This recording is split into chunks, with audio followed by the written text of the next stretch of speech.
sin más, paso ya a la primera sesión, esta primera sesión en la que me acompañan dos de nuestras compañeras. Me acompaña María La Rosa, ella es del Servicio de Farmacia del Hospital Universitari Vall d'Hebron de Barcelona, y ella es el premio Roberto Marín del año pasado, es la residente y bueno, ya no es residente, es la antigua residente y la benjamina de este grupo de revisores de este postmillar. Y al otro lado tengo a Edurne Fernández de Gamarra. Ella está en el Servicio de Farmacia del Hospital de la Santa Creu i Sant Pau de Barcelona, experta en los mid-years, con lo cual la combinación entre las dos ya veréis que ha resultado magnífica. Yo, sin más, os dejo que comentéis lo que habéis visto en el título de este bloque, que es el de tecnología e innovación. Ellas han decidido no coger 20 minutos y 20 minutos, sino irse pasando la palabra para hacer el tema quizá un poco más relacionado, está más relacionado, con lo cual van a contar con 40-45 minutos y luego pasamos a las preguntas. Yo, sin más, os agradezco muchísimo el haber participado y aceptado este trabajo, con lo cual es todo vuestro. Gracias. Muy bien. Muchas gracias, Dolors.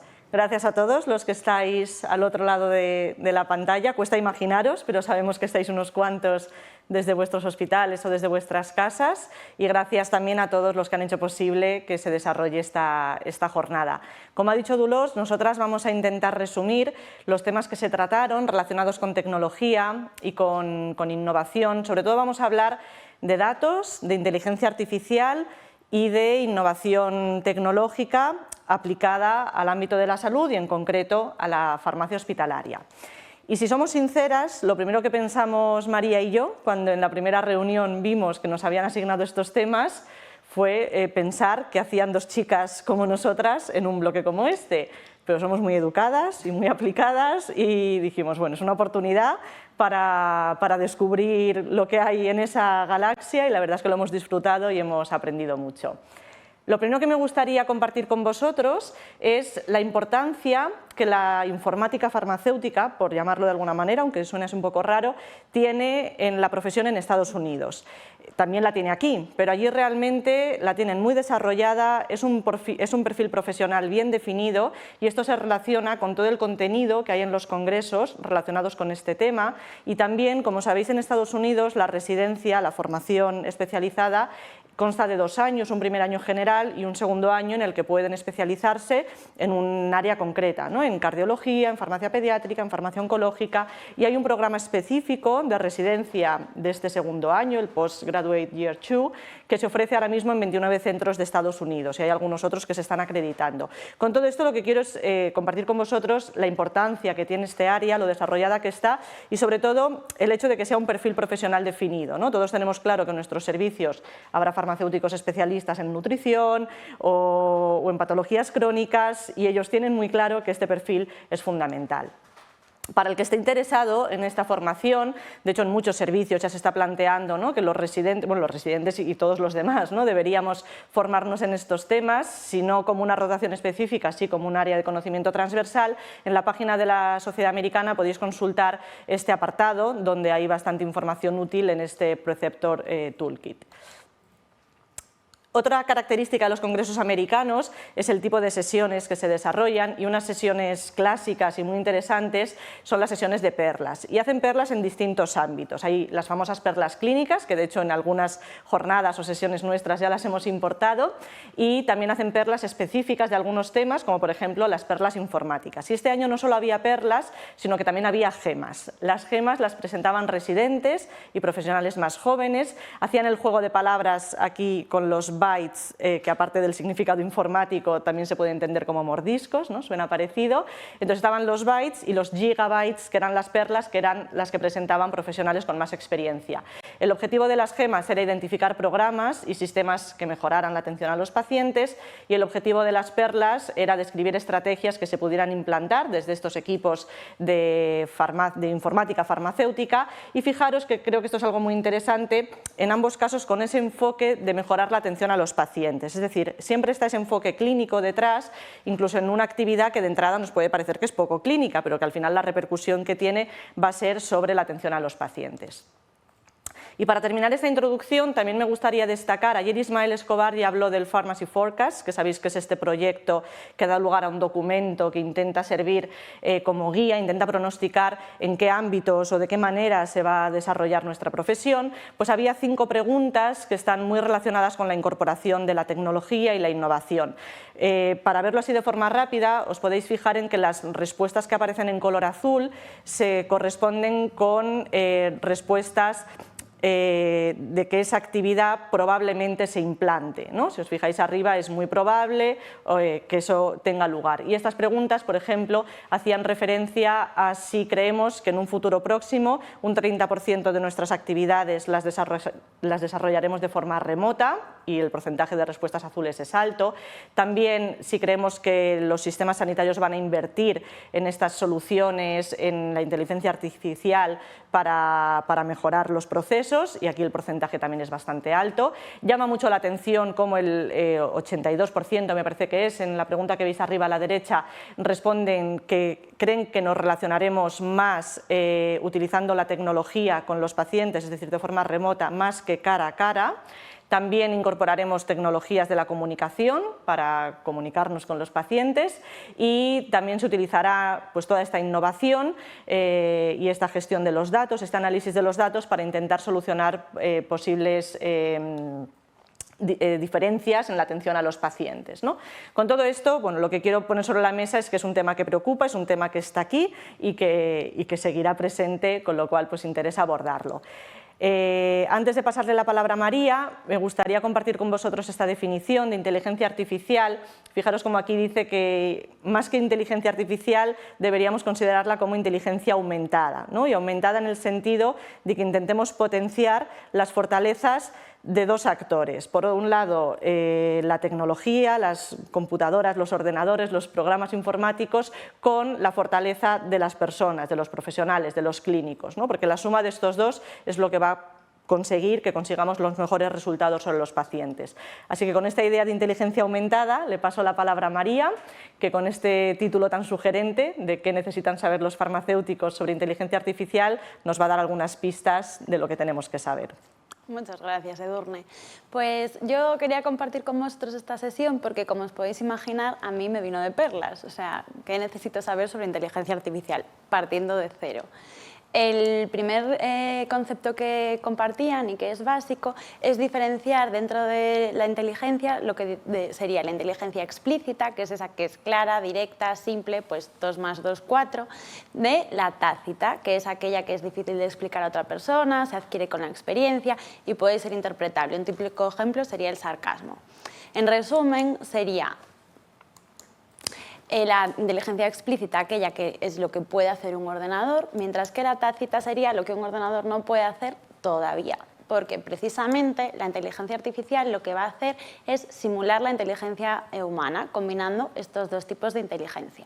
Dentro de la inteligencia artificial hay distintos sistemas, modelos, algoritmos, y entre ellos destacamos el Machine Learning, que es, en resumen, pues son algoritmos, ecuaciones matemáticas y diversos métodos que lo que hacen es recoger un montón de información, un montón de datos, procesarlos y dar un resultado, pero con la particularidad de que estos modelos son capaces de aprender de los resultados obtenidos. En este diagrama están pues los diversos tipos de Machine Learning, que van de más sencillos desde la izquierda a más complicados hacia la derecha. Cuanto más nos echamos hacia la derecha, menos información es necesaria para utilizar los algoritmos, menos conocimiento de cómo funciona realmente sobre lo que estamos trabajando es necesario para utilizarlos, pero por contra vamos a tener menos transparencia en cómo funciona el algoritmo y también menos control sobre él. Lo más complejo sería las neural networks, y estas son la base del deep learning, que es un tipo de machine learning. En este contexto siempre hablamos de neuronas computacionales, y se llaman así por su similitud con lo que sería una neurona biológica, que es pues, un sistema en el cual se recibe distinta información que se integra, y si esta información supera un determinado nivel, pues se desencadena una reacción que puede ser de tipo on-off. Las neuronas computacionales son la base de las redes neuronales profundas, de las Deep Neural Networks, que consisten en distintas capas de combinaciones de distintas neuronas computacionales. Como veis aquí, pues toda esta maraña en la que te puedes perder, que tenemos entrada de datos por un lado y salida de datos por otros. Lo que ocurre con estas Deep Neural Networks es que nos perdemos con lo que pasa por el medio y nos surgen lo que llamamos black box, que hace referencia a que perdemos el control de lo que está pasando en este algoritmo. Un ejemplo sencillo de Deep Learning sería pues, un algoritmo que sea capaz de identificar que lo que salga de una imagen sea un perro. Pues hay distintas capas de neuronas computacionales que detectan distintos aspectos y finalmente con toda esta información integrada en cuanto a la textura, el color, la forma, pues se define que es un perro. Esto lo vivimos en realidad en nuestro día a día, lo disfrutamos o sufrimos desde que Netflix te recomiende películas hasta que tus fotos en tu móvil pues detecte diferentes contactos o el predictor de escritura de WhatsApp. ¿Qué ocurre con la inteligencia artificial? Que inherentemente tiene unas limitaciones asociadas. En primer lugar, hay una característica intrínseca que son los sesgos. ¿Por qué? Porque si la realidad está sesgada, el algoritmo también. El algoritmo va a aprender de la realidad. Entonces, podemos tener sesgos en cuanto a la realidad, la información que se introduce, el modelo que tenemos y cómo interpretamos los resultados. Un sinfín de sesgos. Un ejemplo clásico que se utiliza es una compañía tecnológica que empezó a utilizar un algoritmo para reclutar, o sea, para contratar ingenieros. Y claro, este algoritmo aprendía de datos históricos. Como históricamente las personas que contrataban para esos puestos de ingenieros eran hombres, pues el algoritmo, aunque a pesar de que haya avances sociales y tuviesen igual misma cantidad de currículums de hombres y de mujeres, pues el algoritmo tendía siempre a seleccionar a hombres frente a mujeres. Por otra parte, los black box algorithms de los que hablábamos también suponen un problema, porque si no entendemos bien cómo funciona el algoritmo, no sabemos que esté funcionando, no podemos confirmar que esté funcionando adecuadamente. Un ejemplo muy ilustrativo que compartieron fue un modelo, un programa que tenía como objetivo leer imágenes de placas de tórax e identificar si realmente había una neumonía. En el desarrollo vieron que funcionaba muy bien, que tenía un 100% de éxito y finalmente descubrieron que lo que estaba detectando el programa era que el radiólogo hiciese un apunte en la esquinita de la placa detectando aquellas placas que le tenían mala pinta. Es decir, que le estaban entrenando el algoritmo para detectar apuntes del radiólogo y no realmente detectar neumonías en la placa. Por otra parte, como siempre, en todos los aspectos de la vida, si la información que tenemos no es de calidad, los resultados que obtengamos tampoco lo son. Esto aplica pues, a revisiones sistemáticas, X. Y como sabéis, en la aplicación, o sea, en la práctica diaria del día a día, pues la información muchas veces es insuficiente o está recogida de manera errática.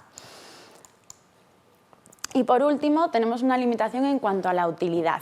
Tenemos que utilizar la inteligencia artificial para cosas que realmente sean relevantes, porque el significado estadístico no siempre se correlaciona con una utilidad clínica.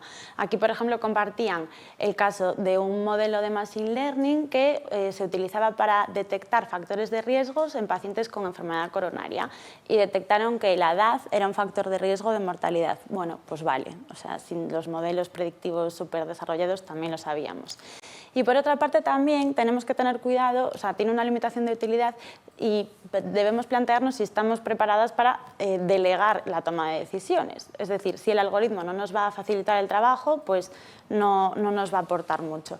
El ejemplo que utilizaban para ilustrar esto es un modelo en el cual querían predecir la medicación que iba a llevar un paciente al ingresar en urgencias en función de los diagnósticos que tuviesen identificados en su historia electrónica. Claro, esto, por muy bien que funcione el algoritmo, nunca va a hacer prescindible que se haga una conciliación al ingreso.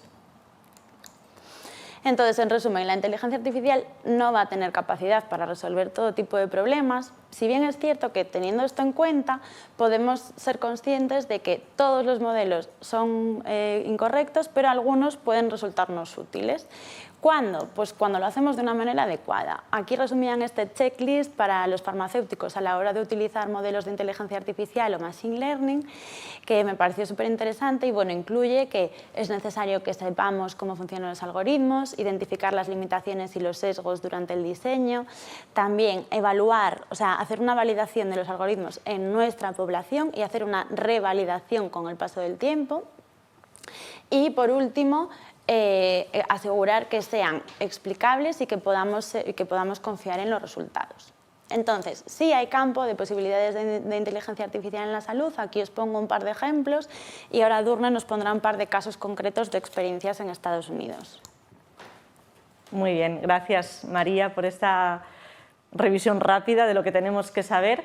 Yo ahora os voy a resumir estas dos sesiones. En la primera explicaban la experiencia de un centro que en los últimos años ha conseguido consolidar un programa muy robusto de análisis de datos del Pharmacy Analytics, y en la segunda veremos algunos ejemplos de aplicación de inteligencia artificial y algunas cosas que tenemos que tener en cuenta. En esta primera, como os decía, el hospital que participó es un hospital de Carolina del Norte. Creo que también es interesante el poder identificar estos centros que van un paso por delante. En realidad era un complejo hospitalario, fijaros, que integraba 14 hospitales y 700 clínicas, que es una estructura bastante habitual en Estados Unidos, y los objetivos de esta sesión eran revisar el papel y el impacto del Big Data en la práctica farmacéutica, los métodos para impulsar el análisis de datos, y fijaros que siempre con ese enfoque clínico para poder mejorar la atención farmacéutica, y las estrategias que nos pueden ayudar a justificar el valor de los recursos que se han destinado al análisis. En este hospital, en el 2014, tenían un equipo de Pharmacy Analytics con 3 miembros y en el 2021 eran 10. ¿No? Esto no lo cuento para que les tengamos envidia, de hecho yo creo que ellos lo compartían también con el sentido de ver que todo es posible. Ahora incluso a muchos nos parecerá demasiado que que hubiera 3 miembros en el 2014, pero todo es empezar. Las 10 personas que tenían ahora eran un clinical manager, un coordinador, 2 farmacéuticos, un bioestadístico y 5 analistas. Y todos somos conscientes de que en el entorno de la farmacia hospitalaria y en general en todo el proceso de utilización de medicamentos se generan muchísimos datos, ¿no? Con lo cual tenemos ahí el reto de utilizarlos lo mejor posible.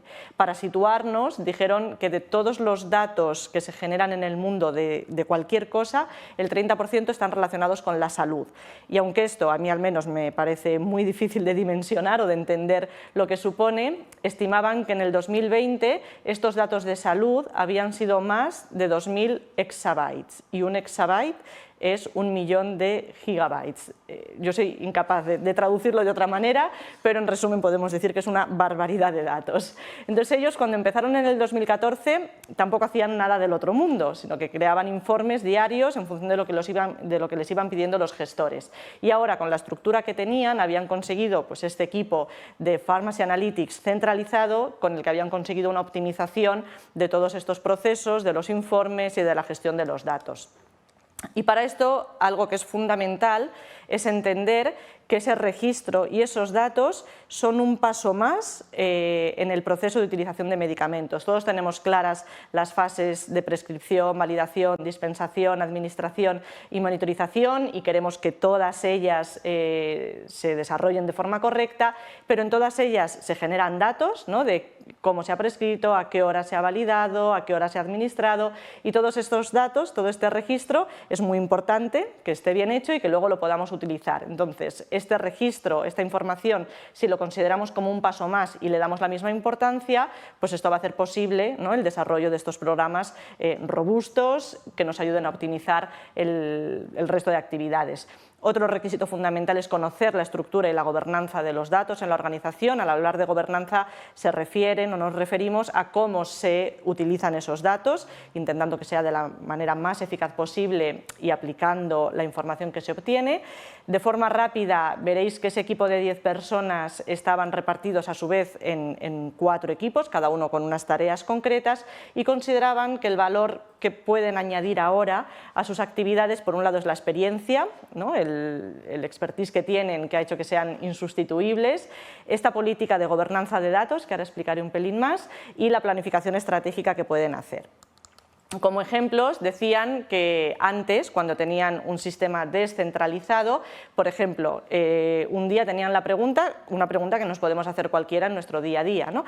Por ejemplo, de cuántas quimios urgentes se han preparado fuera del horario habitual. Esto es algo que nos puede interesar conocer. O cuántos pacientes alérgicos a penicilina habían recibido alguna administración de un fármaco betalactámico. Pues esto antes se ponía en una cola de peticiones al departamento de informática o al departamento de tecnología, que iba en la cola junto con otras muchas peticiones de otros servicios, de otros médicos, de enfermeras, ¿no? Y al final pues llevaba un tiempo hasta que tenían el resultado. Ahora lo que tienen es ese programa centralizado, ese equipo de Pharmacy Analytics, hacen un triaje de la petición y fijaros que el 85% de estas peticiones las pueden resolver ellos directamente, porque ya tienen una estructura creada de datos, de informes, que les permite dar una respuesta rápida. En el 10% de los casos necesitan alguna ayuda por parte de informática o tecnología y solamente un 5% las tienen que derivar. Yo creo que a todos nos encantaría, ¿no?, tener un equipo así en nuestros servicios que nos facilitara tanto la gestión de estos datos. Y como os decía antes, un aspecto muy importante es la gobernanza de los datos, y esto consiste en tener claro que estos datos son un valor estratégico, esto luego volverá a salir, entender que son nuestros datos, que es una responsabilidad compartida, el generarlos bien, el registrarlos bien, el que sean datos de calidad. Es muy importante tener cantidad, esto lo veremos en algún ejemplo de inteligencia artificial, pero por supuesto que sean de calidad, y conocer las normas internas y externas en cuanto a prácticas seguras, ¿no?, y a legislación. En la otra charla, que os quería resumir ahora, empezaron revisando aplicaciones que hoy en día en algunos entornos ya están disponibles, ¿no?, aplicaciones de inteligencia artificial. Por ejemplo, el hecho de contar con programas que detecten alertas o que generen alertas basadas en reglas o en bases de datos, el poder ofrecer órdenes predefinidas según el tipo de paciente o el contexto, o el disponer de herramientas que nos ayudan en la estratificación de riesgos.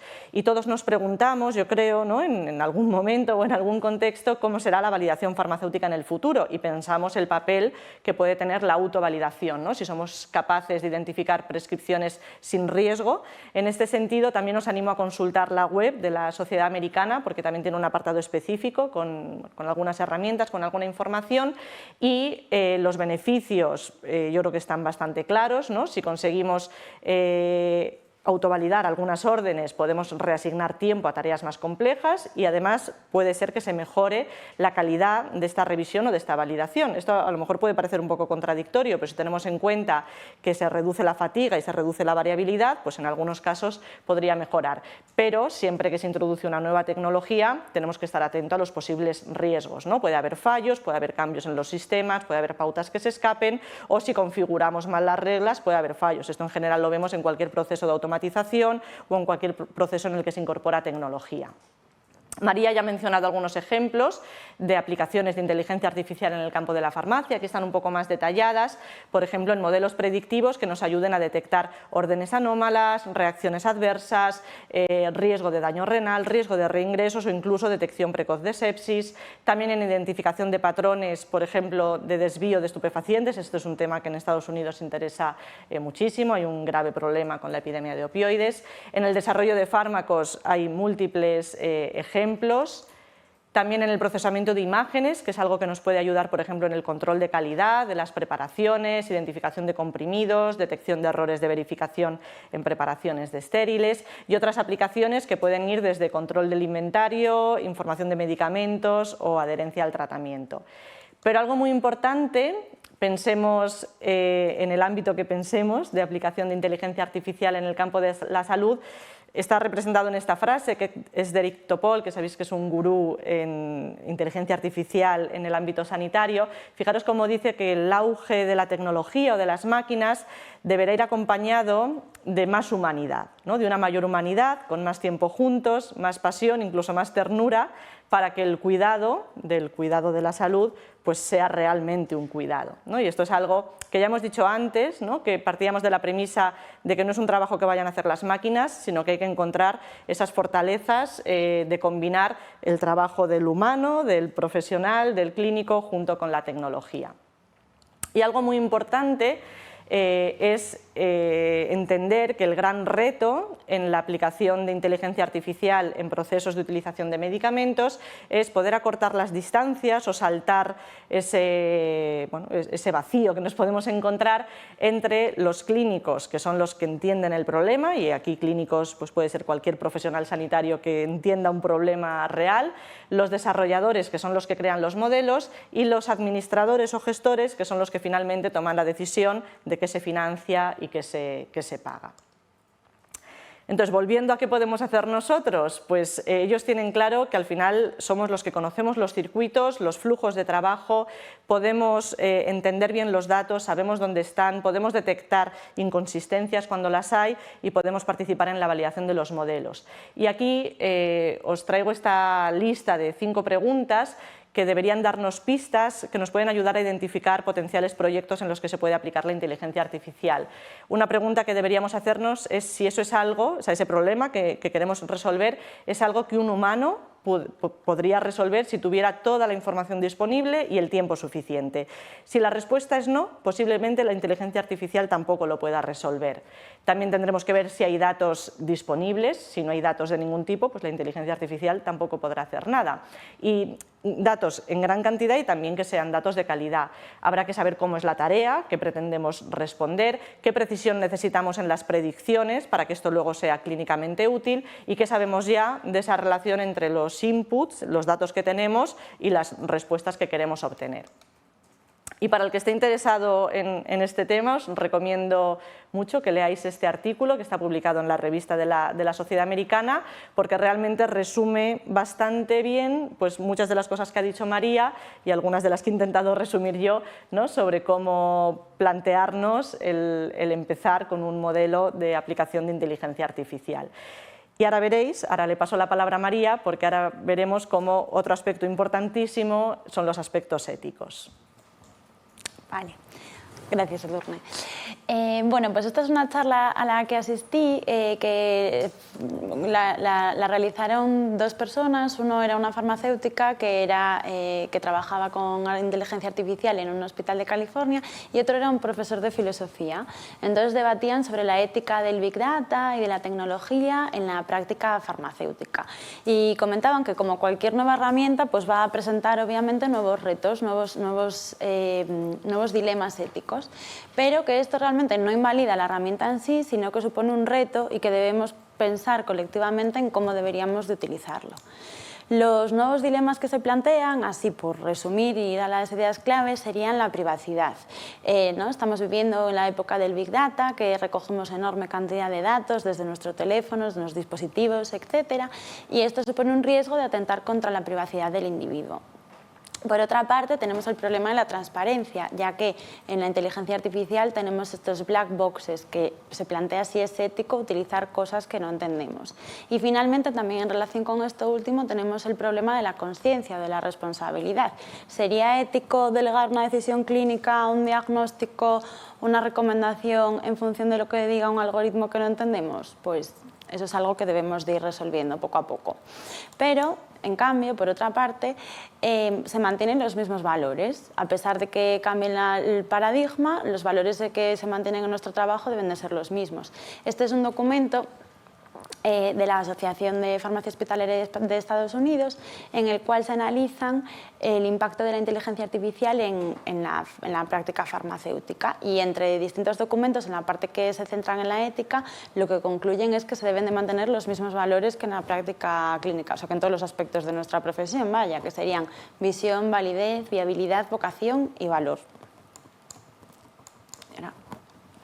Muy bien, pues ahora vamos a seguir con los temas de tecnología y futuro, bueno, presente y futuro, que pudimos revisar, y voy a empezar yo con esta sesión sobre innovaciones tecnológicas del año pasado. Vemos que aquí aparecen ya conceptos como medicinas o medicina digital, terapéutica digital. Yo antes les contaba a María y a Dolors una anécdota de hace no mucho tiempo, hace igual 5 o 6 años, dando una clase de farmacología a enfermería, estaba explicando fármacos digitálicos, fármacos digitales, hablando de la digoxina, y al terminar la clase una alumna me preguntó si los fármacos digitales eran fármacos del mundo digital, y yo pensé que no se había enterado de nada, pero ahora creo que era una visionaria porque ya sabía que iban a venir estas terapéuticas digitales. Bien, para ponernos en contexto, todos sabemos que estamos en un mundo sin cables, ahora estamos aquí y estáis vosotros bastante lejos, muchos de vosotros, y nos estáis siguiendo bien. Sabemos que la tecnología está cambiando cómo los pacientes y todos nos relacionamos con la atención sanitaria, estamos en la era digital y de la salud digital, ¿no? Estamos rodeados de sensores, de aplicaciones, conocemos ejemplos de teleasistencia, inteligencia artificial, asistentes de voz, robótica, y dos ideas importantes, creo que son estas dos, y es que el acceso a la salud a nuestra manera, o sea, cada uno a su manera, es clave para entender cómo evoluciona la atención sanitaria.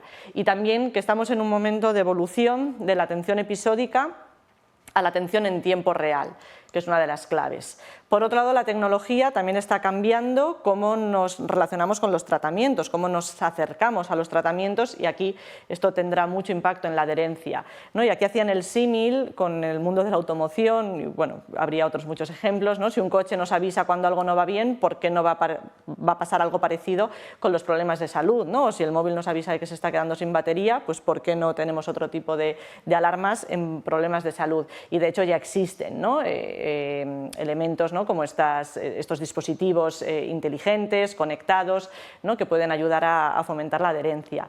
Incluso explicaron esta idea que está publicada en esta revista, en concreto sobre dispositivos de autoadministración de fármacos biológicos, que en este artículo lo que hacen es una reflexión sobre cómo también la industria farmacéutica tendrá que incorporar toda esta innovación y madurar en estos procesos. Aquí no sé si se ve muy bien en este triángulo, pero básicamente lo que explicaban es cómo habrá que ir dando el salto de dispositivos de autoadministración, que son los que tenemos ahora y que facilitan mucho la administración de determinadas terapias, la facilidad para el paciente. Un paso más es que sean dispositivos con algún sensor que nos ayuden a tener información de adherencia, ¿no? De cuándo se ha administrado la dosis, de cómo se ha administrado.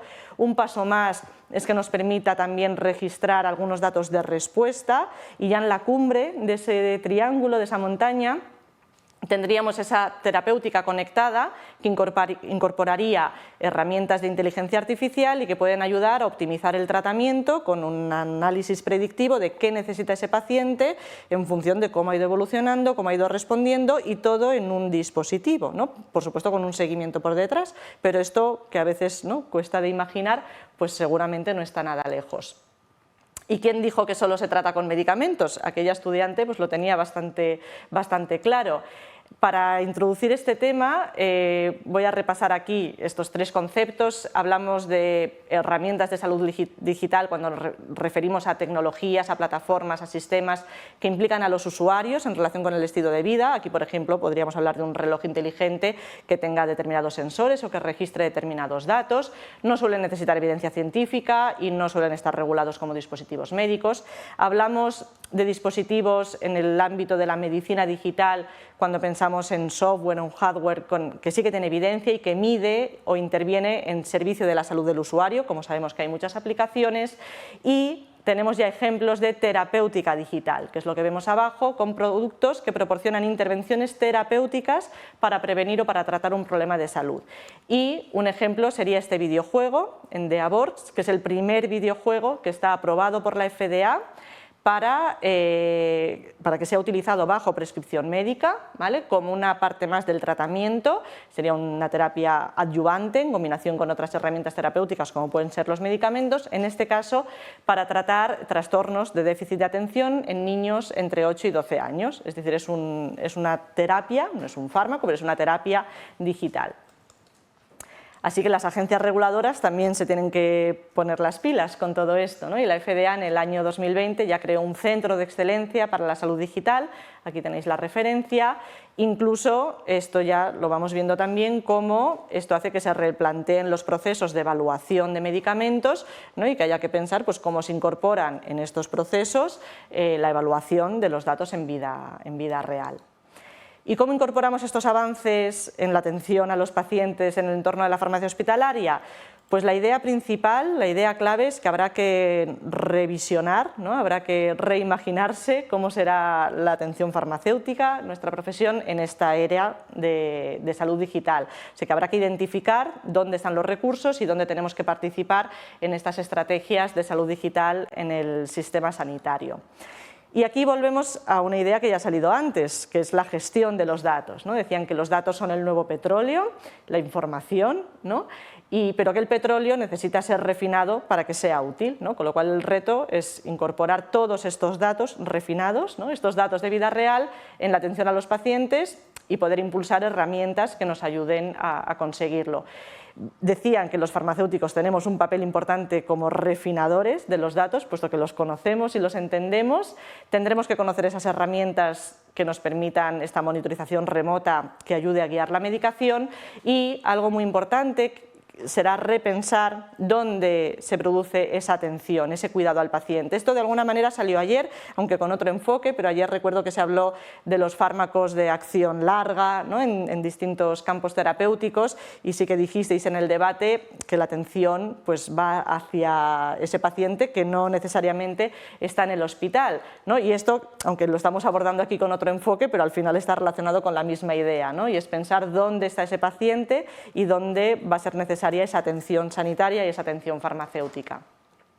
Esto os lo traigo únicamente como ejemplo para ver en qué ámbitos hay ya varios ejemplos de manejo de medicación guiado por salud digital. Fijaros como en cardio y en endocrino es donde más hay, principalmente porque en Estados Unidos, por ejemplo, tienen muy desarrollada la parte de hipertensión, de diabetes y de atención farmacéutica en estos ámbitos. Pero fijaros que al final las premisas son siempre las mismas. El paciente tiene sus datos, que los recoge de la manera que sea, con sensores, con una aplicación. Estos datos se recogen para que sean interpretados y luego se decide una intervención clínica que supone un manejo de la medicación. Y esto os lo he traído también, o sea, os lo he puesto, la diapositiva anterior también era del mismo blog, de Digital Apothecary, que me ha parecido un recurso interesante para el que tenga curiosidad. Fijaros cómo el autor lo define como un espacio donde los farmacéuticos pueden aprender sobre innovaciones tecnológicas y su impacto en la farmacia, y bueno, para el que tenga interés en estos temas, pues creo que es una lectura interesante.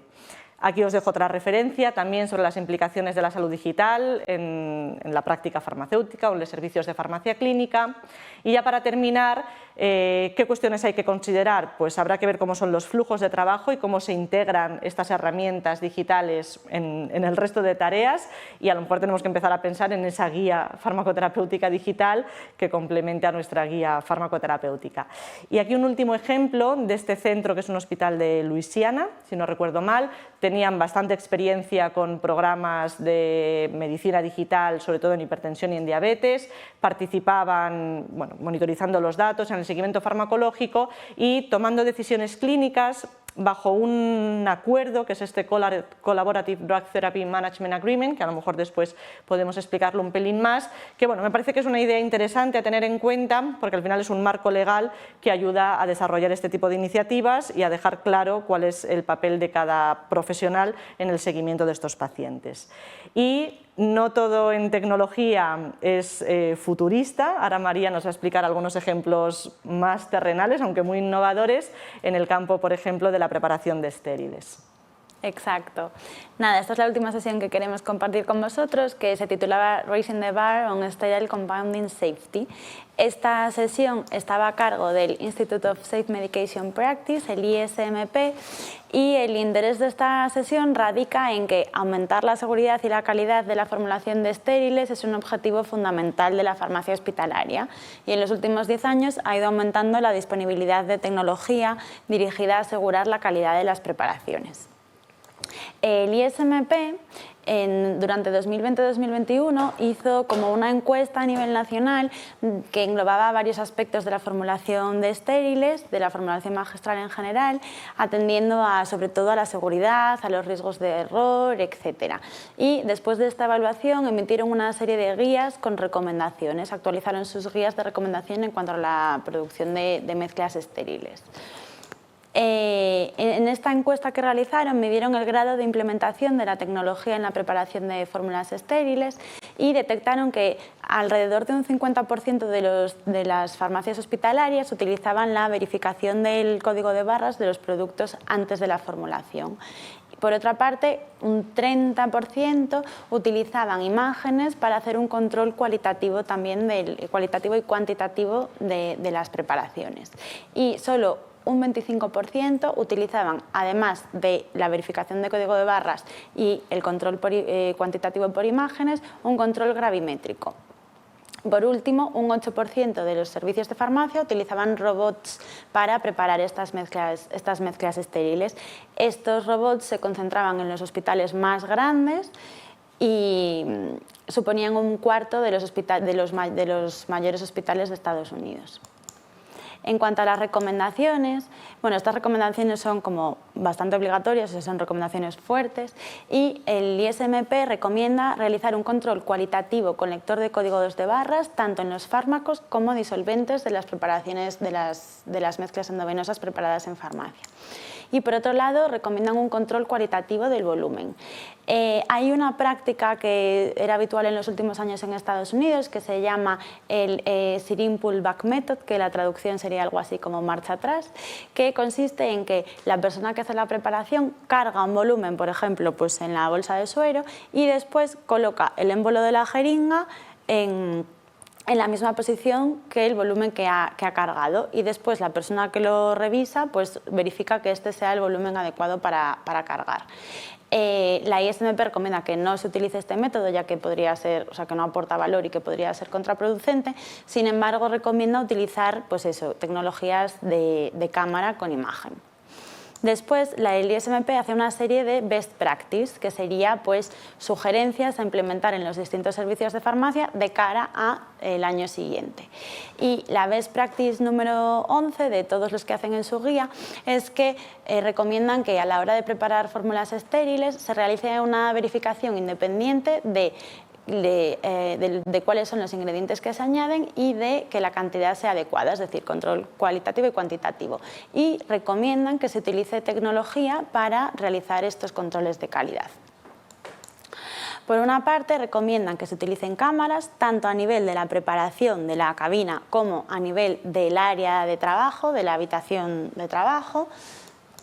Por otra parte, recomiendan que la tecnología utilizada de control cuantitativo y cualitativo sea hands-free, en el sentido de que la persona que esté trabajando con los guantes no tenga que tocar hardware en la campana que pueda suponer un riesgo frente a la esterilidad, sino, y en contrapunto, recomiendan que se utilicen pedales. Por otra parte, y esto me parece muy interesante, recomiendan eliminar la transcripción de nutriciones parenterales totales, sino que la prescripción médica pase directamente de la historia clínica o del medical record a el robot de preparación y se elimine este paso de transcripción. Obviamente, recomiendan que si esto se hace así, tiene que haber muchos controles de calidad para asegurar que la preparación es adecuada. Y por otra parte, recomienda, que me pareció muy curioso, utilizar robots de preparación de jeringuillas precargadas listas para utilizar para su uso en anestesia o cirugía, cuando no existan preparaciones comerciales con este fin. Ponían el ejemplo de rucuronio, succinilcolina, atropina, epinefrina. Y bueno, con esto termino. Como decía Edurne al principio, pues hemos estado en una atmósfera que no es la más habitual para nosotras, pero desde esta otra galaxia que no es tan lejana queremos daros una serie de ideas claves. En primer lugar, decir que los humanos y las máquinas a día de hoy ya no podemos existir los unos sin los otros y que debemos de colaborar. O sea, no solo coexistir, sino trabajar en conjunto. Focus on the power of combination, ¿no? Pues tener un efecto sinérgico en pro de mejorar nuestro trabajo. Por otra parte, decir que la inteligencia artificial ya está aquí, está en muchos ámbitos de nuestra vida y debemos de plantearnos cuáles son las posibles aplicaciones en el campo de la farmacia hospitalaria.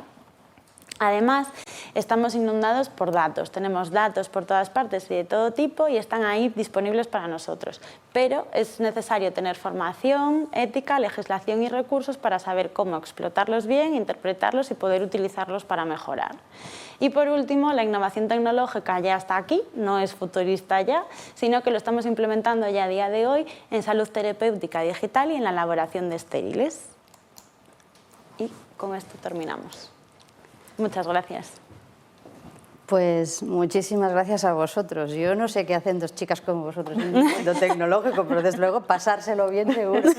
La sensación que tenemos es que lo habéis disfrutado, que lo habéis y que nos habéis transmitido y resumido estupendamente lo que habéis visionado, que es mucho, porque es mucho lo que viene y que la galaxia es infinita, parece, ¿no? ¿Sí? Bueno, pues vamos allá. Han entrado unas cuantas preguntas y yo os las voy lanzando, que conteste la que quiera de las dos, ¿de acuerdo? Y lo debatimos. Una, Edurne, es para ti, dice, ¿crees que estamos preparados para la terapéutica digital? Los retos que planteas son muchos, ¿crees que estamos ya a punto o falta mucho? Pues no lo sé, la verdad, o sea, me gustaría contestar que sí, pero bueno, precisamente en el blog este que he mencionado de Digital Apothecary, una de las últimas entradas hacía referencia a esto, ¿no? Si está el sistema sanitario, si está preparado, y él, que es un farmacéutico apasionado de la tecnología, dice, creo que en algunos aspectos sí, pero es clave la formación. La formación a todos los niveles, empezando por la formación pregrado. Claro, si asumimos que en esa formación pregrado pues también posiblemente habría que incorporar más clínica, esto pues todavía queda muy lejos, ¿no?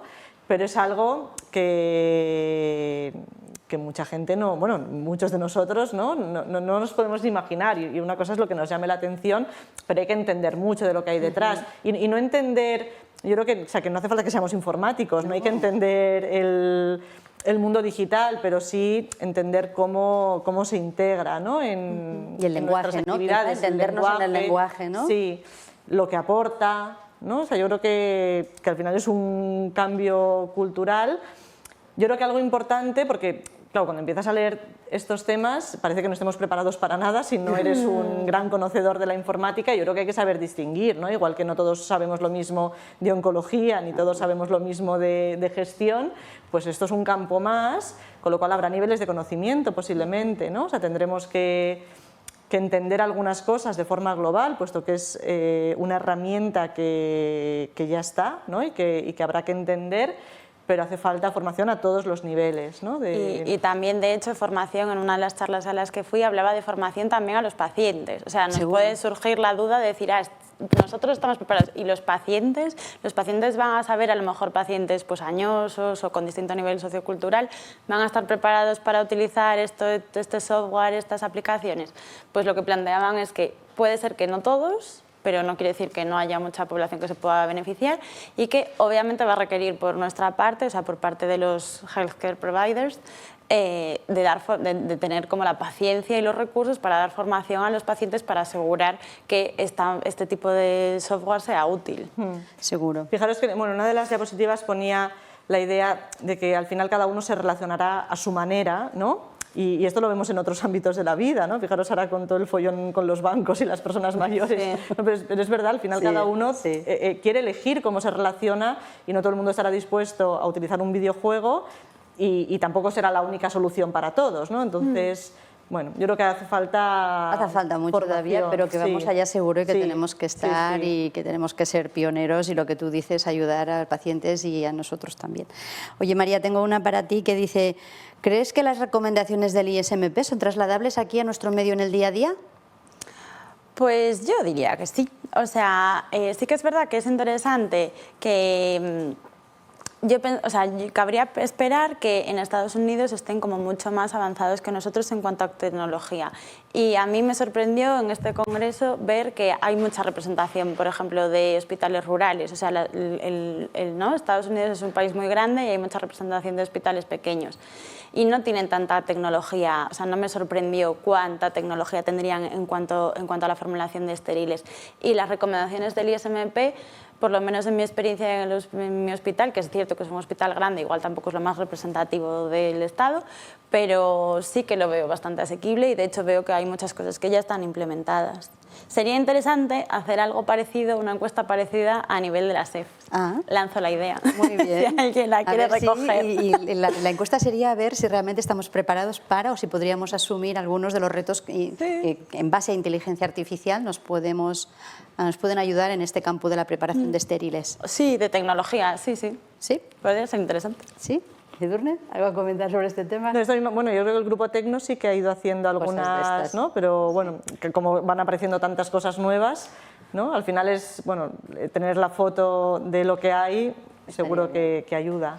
Más, tenemos más, sí, tenemos más. Hay una que dice, Edurne, ¿en qué consiste el Collaborative Drug Therapy Management Agreement? Lo que nos has comentado rápido en una de las últimas diapos y no sé exactamente. Este en realidad yo lo entiendo, por lo que pude leer, como un marco legal realmente, pero bueno, me pareció interesante. No en todos los estados, sabéis que en Estados Unidos hay una regulación, una legislación estatal, y no todos los estados permiten el establecer ese tipo de agreements, pero viene a ser un acuerdo que se firma entre distintos proveedores de salud o distintos profesionales y se pacta qué va a hacer cada uno, ¿vale? Entonces, por ejemplo, seguimiento de pacientes con hipertensión.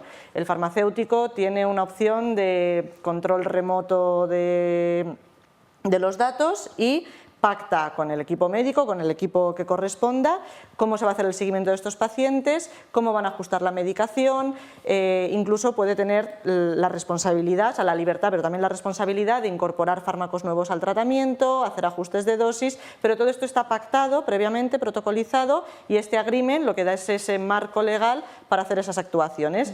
Y cuando lo leí me pareció interesante porque en algunos foros se habla de la posible prescripción farmacéutica, ¿no? Es un tema que igual ahora no toca sacar, pero bueno, está ahí, ¿no? Y esto viene a ser como una herramienta, es un tema legal y habrá que ver dónde es posible hacerlo y dónde no, ¿no? Pero que da, bueno, es un agreement, es un acuerdo, ¿no? De qué hace cada uno y cómo lo hace. O sea, me pareció que puede ser interesante. Quizá ellos están más en todos estos temas legales que nosotros, todavía no estamos ahí, pero bueno, es algo interesante, total. Perfecto. María, otra para ti. Dice, ¿crees que el nivel de implantación de tecnología en la preparación de estériles, de nuevo, en España es comparable a la de Estados Unidos? Pues como os decía antes, que yo inicialmente pensaría que no, que vamos más atrás, pero realmente no conozco los datos, pero creo que podría ser semejante. Sí, ¿tú no crees que estemos muy lejos de...? No me da la sensación, no tengo los datos, pero creo que no hay un abismo.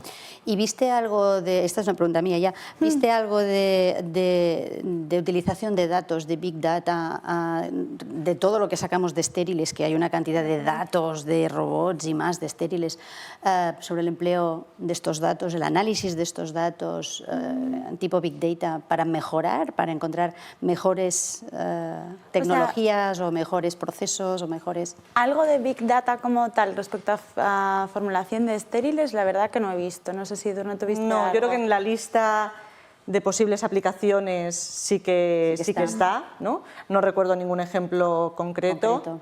Pero, bueno, es un pero sitio, podría ser. O sea, lo que más se podría asemejar es esta encuesta del ISMP, que hacen una encuesta que no compartí todo el documento es súper interesante, pero hacen como una encuesta global de los errores que se han producido, de dónde se han producido, de las percepciones de todas las personas involucradas en la preparación, como técnicos, farmacéuticos y enfermeras, y ahí sí que había pues una explotación de datos importante, que no sé si es big, pero, bueno, pero hicieron la encuesta. Son muchos y por lo tanto... Y esto, que lo planteas ahora en el fondo como una pregunta, ¿no? De si es un campo en el que se puedan desarrollar proyectos de inteligencia artificial, ¿no? Pues habría que ver esas preguntas que hay que hacerse antes de empezar con un proyecto, ¿no? Con un modelo de inteligencia artificial, y seguro que sí que sería... Y ahí entra una de las preguntas que acaba de entrar, que dices, que es para ti, Edurne, te la lanzo a ti, pero también a ti, María. Dice, ¿cuál es el modelo de desarrollo de un proyecto basado en inteligencia artificial? Buena pregunta, esta es... Sí, para hacer el de los estériles, ¿no? Eso es, para hacer el de los estériles. Bueno, os he puesto la referencia de ese artículo que se titulaba Desmitificando, ¿no?, la inteligencia artificial en el mundo de la farmacia, que el que tenga interés os recomiendo que lo miréis. Yo creo que lo primero es, y quizá también para quitarnos un poco el peso de encima, es tener claro que no se trata de que hagamos nosotros el modelo de inteligencia artificial, ¿no? Porque bueno, para eso es inteligencia artificial y lo hará un ordenador, ¿no?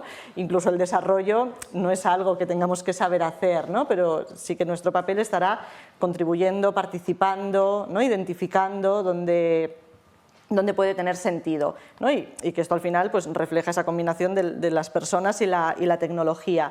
Entonces, lo primero sería tener claro cuál es el problema que queremos resolver. Había un ejemplo que a mí me ayudó a entenderlo. Por ejemplo, decían, si tú lo que quieres es que el programa te dé la pauta de un fármaco en pacientes con insuficiencia renal, si eso ya está descrito, para eso no necesitas inteligencia artificial, correcto, porque eso hay otras formas, ¿no? O sea, correcto, tú puedes poner 3 rangos de aclaramiento, ¿no? Y que te ofrezca una dosis u otra en función de eso. Eso no es inteligencia artificial porque eso ya está, ¿no? Sin embargo, si tú lo que quieres es predecir el ajuste de dosis de un fármaco en el que no sabes cómo distintos factores de riesgo afectan a la eliminación, ahí sí que te ayuda la inteligencia artificial, claro, ¿no? Seguro. Siempre que tengas datos de esos factores de riesgo y siempre que tengas datos de cómo se elimina el fármaco en los distintos pacientes, ¿no? Y eso es algo que, si hacemos la primera pregunta de ¿esto es algo que con todo el tiempo del mundo y con todos los datos disponibles podría hacer un humano? Sí, ¿no?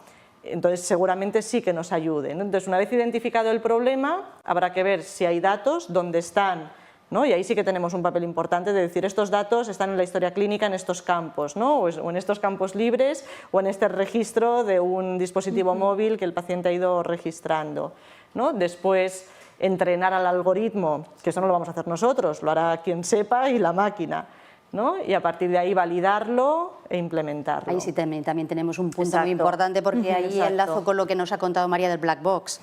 Ahí tenemos un gran problema porque muchas de estas redes neuronales son Black Box, no sabemos exactamente cómo funciona.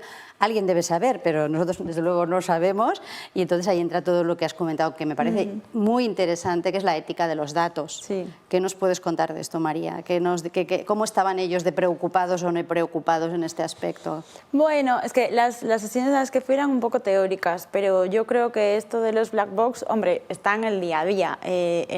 Cuando fue el representante de Facebook al tribunal y tuvo que explicar cómo el algoritmo recomendaba a las personas radicalizadas radicalizarse más, ¿no? Pues esto es algo que nos vamos a tener que plantear colectivamente. ¿Es responsabilidad de Facebook esa radicalización? Pues esto es un tema interesante. Claro, ahí voy, porque al fin y al cabo esos black box, dices, nos aportan o nos van a dar unas posibles recomendaciones. Imagínate, si estás de acuerdo, perfecto, pero si no estás de acuerdo con esa recomendación de dosis, esa recomendación de predicción, esa recomendación de tratamiento, ¿qué vamos a hacer? Porque, exacto, bueno, ahí entramos en lo que decías de la inteligencia tácita. Todavía, dices, todavía los ordenadores no pueden con ella. ¿Todavía? Yo creo que lo fundamental va a ser control. O sea, cuando utilizamos inteligencia artificial, lo fundamental es controlar el algoritmo y hacer eso, reevaluaciones y controles humanos. Porque si lo dejas libre, pues es completamente impredecible y eso sería irresponsable por nuestra parte. O sea, a nivel ético sería bastante cuestionable. Esto se comentó, ¿eh? Sí. Claro, y plantear ese debate ético, ¿no? Yo creo que lo has dicho bien al principio, o sea, que era interesante lo que has dicho, de que el hecho de que surjan las dudas éticas no quiere decir que ese modelo esté invalidado, ¿no? Sino que hay que debatirlo, ¿no? Pero bueno, al final es un debate de los profesionales y de la sociedad, ¿no? Porque ahora está aquí, es cierto que el ámbito de la salud es más sensible, pero ese debate está en otras muchas cosas. Autovalidación, black box, modelos, algoritmos, ¿cómo empezamos? María, nuevas generaciones, ¿cómo empezamos? Hoy. A mí me tocará poco, quizá ya, pero a vosotros. Yo creo que tenemos muchísimas oportunidades por delante porque tenemos un abanico de herramientas que se nos presentan y que están en otros campos ya desarrollándose y podemos implementarnos en nuestra práctica del día a día. Creo que la clave va a estar en saber utilizarlos bien, en hacernos las preguntas adecuadas y en hacer proyectos que vayan a perdurar. O sea, yo creo que no, a lo mejor se pueden hacer tropecientas mil apps, pero si no van acompañadas de un trabajo, de un servicio robusto que lo mantenga y que dé un servicio de calidad, pues igual no van a tener tanto valor. Entonces, en nuestras manos va a estar definir dónde vamos a implementar estas nuevas tecnologías. Priorizar un poco y formarnos poco a poco, paso a paso. Formarnos sobre todo. Formarnos sobre todo. Ya os lo digo. Sí, claro, no todo va a ser inteligencia artificial, ¿no? Hay que saber dónde está.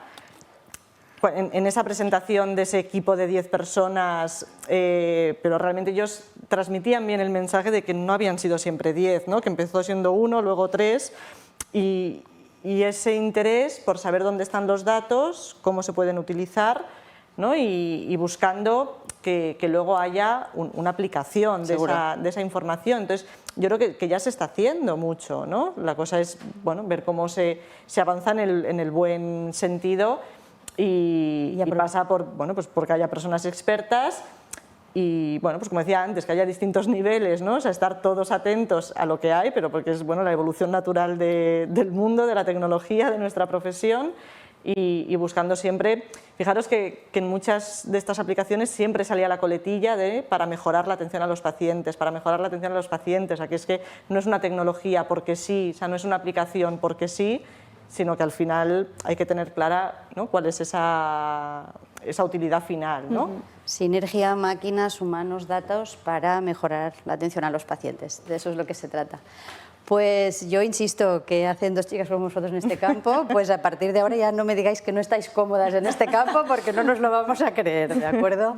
Si os parece bien, muchísimas gracias a los dos, habéis hecho un gran trabajo, habéis hecho un gran resumen, no era fácil porque además los títulos son siempre, parecen muy expectantes, luego a veces entras y dices ay, ay, ay. Sí, incluso son temas que al verlos en inglés, por muy familiarizado que estés, al final cuesta más entender la farmacoterapia, ¿no? y los mecanismos que todo este mundo, pero bueno, es el que hay.